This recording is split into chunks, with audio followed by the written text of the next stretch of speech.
Hi, this is Jeff, and I want to show you the latest project that I'm working on. I'm building a glass recycling machine that will be used to break down glass bottles, glass jars, anything glass down to about sand size or smaller.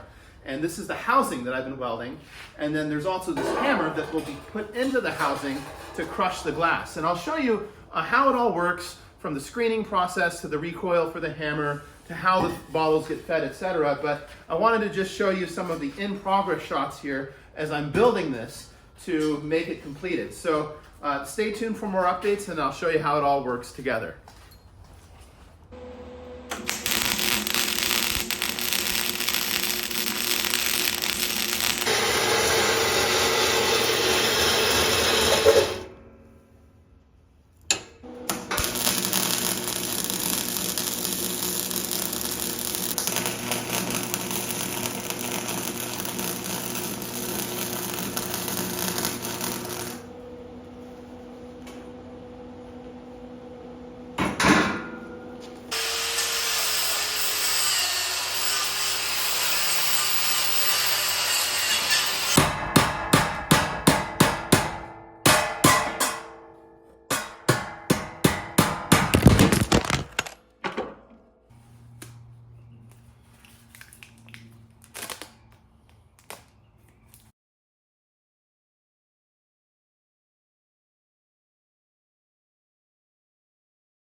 All right, so I'm excited to say I've finally finished making the glass recycling machine.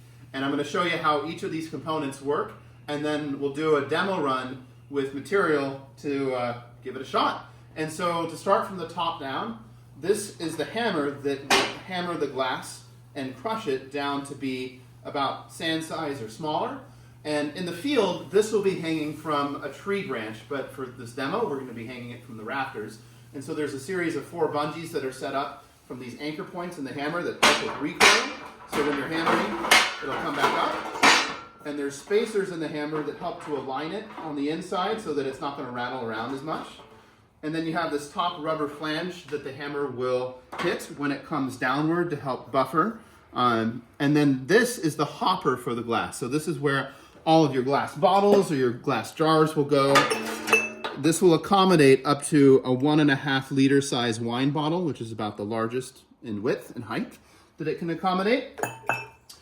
There's also a small inlet here for glass bottles. You can see the hammer is situated just above there. this is the strike plate. So this is what the hammer will hit against.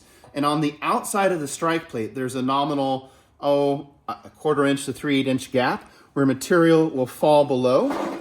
And this is removable. So once you finish crushing, you can get any of the labels or any plastic bits that aren't really crushable and then just grab them out from underneath. And below the strike plate is the first screener. And you can see this is a punch plate screener with small holes that will allow sand to go through it, but it will filter any of the oversized and gravity feed it down here into the oversized bin. And then this is actually the plate that will slide the fine material down to the next bin, but it also serves as a funnel to give material into the oversize. This is the final bin that will collect the really, really fine material that you can then use for drainage or whatever you want to use for your crushed glass. Also on the back where I'm at, there's a handle, and this is just for ease of transport. This weighs at least 120 pounds, so this makes it a little bit easier. And then last but not least, you can't see it, but there's a drain hole at the bottom of the housing so that when this is sitting outside under a tree, any water that accumulates in the bottom will just naturally drain out of it. So yeah, without further ado, let's give it a shot and see how well it works.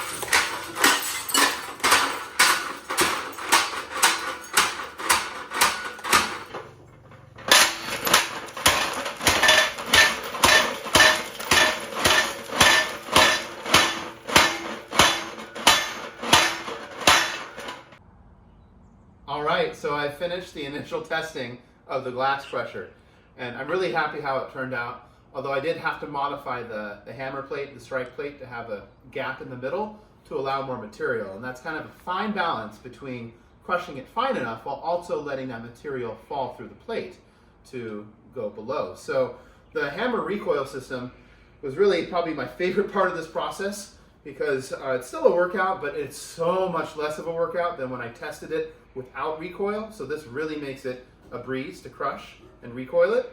The screening process of the machine is not as good as I'd like it to be. So I did actually run these through separate screeners in 5-gallon buckets and wanted to show you the final product. The largest fraction here is about 1 inch minus. So it'd be nice tumbled in a rock tumbler, turn into beach glass, put it in a jar with some water, and look really nice. This medium-sized fraction is about 1/4 inch minus. And I don't know what I'm going to do with this quite yet, but I'm going to save it for a future project.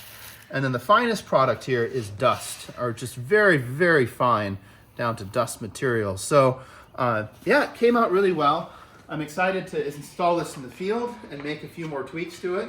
So yeah, I appreciate you watching the process. Let me know if you have any questions, and I'll see you on the next video. Woo!